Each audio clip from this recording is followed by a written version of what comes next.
and foremost, Ahabati fillah, what you want to study is the book of Allah and the sunnah of the messenger of Allah sallallahu alaihi wasallam. And you have to know and understand that the Quran and the sunnah do not differ with the madhab of the Salaf.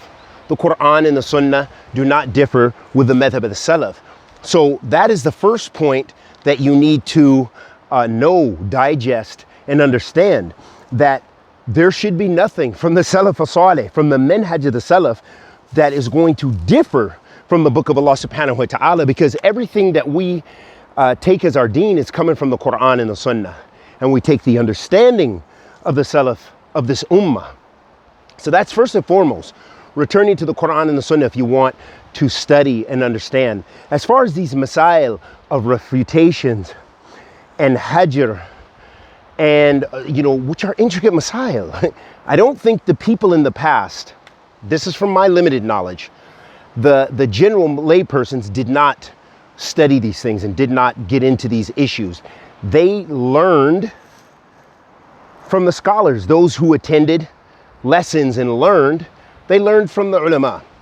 And they weren't getting constantly bombarded with issues that were way above their head.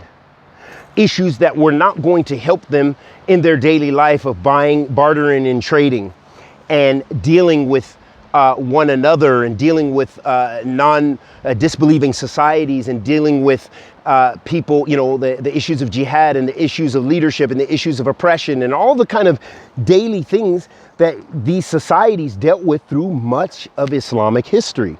So that's one of the things you have to realize, is there's no doubt this is khair, this is knowledge, this is ilm nafiya, but it's not for everyone to get involved in these issues. Nor is the science, for example, the science which has to do with hadith, the science of jarh wa ta'dil, the science of criticizing and praising individuals. So it isn't for the layperson.